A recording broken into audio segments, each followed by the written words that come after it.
Party చేతగాని తనాన్ని ఎప్పుడు కూడా భారతీయ జనతా పార్టీ నెట్టేస్తున్నారు చూస్తూనే ఉన్నాం కొత్తగా. ఇప్పుడు వాళ్ళ చేతగాని తనాన్ని సిబిఐ ఎంక్వైరీ మళ్ళీ భారతీయ జనతా పార్టీని బట్టగా చేసే ప్రయత్నం చేస్తున్నారు. అంటే వాళ్ళ చేతగాని తనం అంటే తప్పించుకోవడానికి చూస్తున్నారు.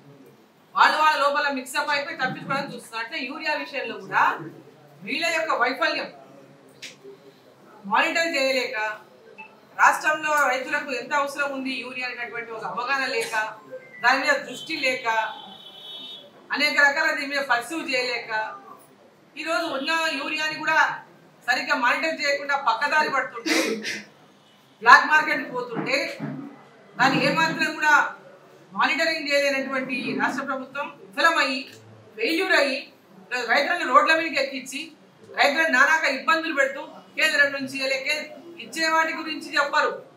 వాళ్ళకి ఏదైనా కష్టం వస్తే కేంద్రం నుంచి వచ్చిందని చెప్తారు. ఇది వీళ్ళకి అలవాటు అయిపోయింది. ఈరోజు దీనికి అంతటి కూడా కారణం ఈ రాష్ట్ర ప్రభుత్వం యొక్క వైఫల్యమే. మరి మీరు చేసినటువంటి కమిషన్, మీరు చేసిన విచారణ, మీరు ఏదైతే కమిషన్ వేసిందో విచారణ చేసిందో దాని మీద మీకు విశ్వాసం లేదా, లేకపోతే ఇచ్చినటువంటి రిపోర్టును మీరు ఇంప్లిమెంట్ చేయదలుచుకోలేదా?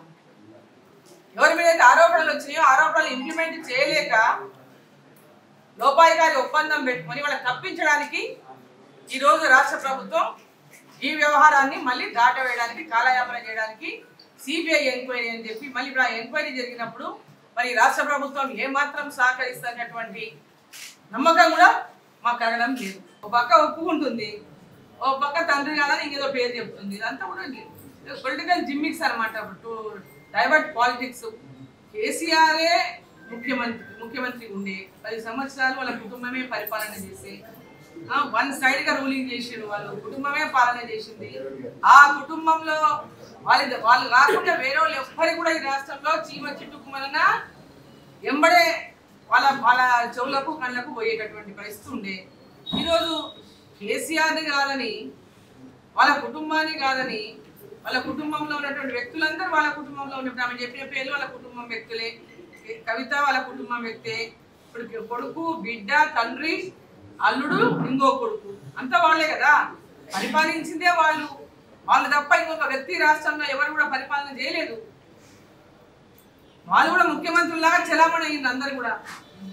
సో ఈరోజు ఆమె ఏదో వేరే మాట మాట్లాడితే అది ఏదో వీళ్ళు కాదు వాళ్ళు అంటే అది ఎక్కడ లేదున్నా ఆ కుటుంబానికి మొత్తానికి కూడా దీంట్లో సంబంధం అనేది స్పష్టమైంది. వాళ్ళ కుటుంబం మొత్తం కూడా ఈ అవినీతిలో పాల్పడినట్టు కూడా ఆమె ఒప్పుకున్నట్టే. ఇప్పుడు సో ఇప్పటికైనా ముఖ్యమంత్రి గారు రామనే చెప్తుంది, ముఖ్యమంత్రి గారు తప్పిస్తుందని. సో వాళ్ళు మన లోపలంతా ఏం డ్రామా నడుస్తుందో మన ఆమెనే చెప్తుంది, ముఖ్యమంత్రి గారే తప్పిస్తుందని వాళ్ళని. సో అది చాలా స్పష్టమైనటువంటి క్లారిటీ ఏంటంటే లోపల అండర్స్టాండింగ్ కాంగ్రెస్ పార్టీకి, బీఆర్ఎస్ పార్టీకి నడుస్తున్నది. వాళ్ళని తప్పించడానికి అనేక రకాలుగా డిస్కషన్ జరుగుతున్నాయి. మరి ఏ మేరకు సెటిల్మెంట్ అయిందనేది ఇక అది కాలమే నిర్ణయిస్తుంది. వాళ్ళకి చర్యలు తీసుకోవాలనేటటువంటి ఆలోచన లేదనేది స్పష్టంగా అయింది. వాళ్ళకు అండర్స్టాండింగ్ ఉంది.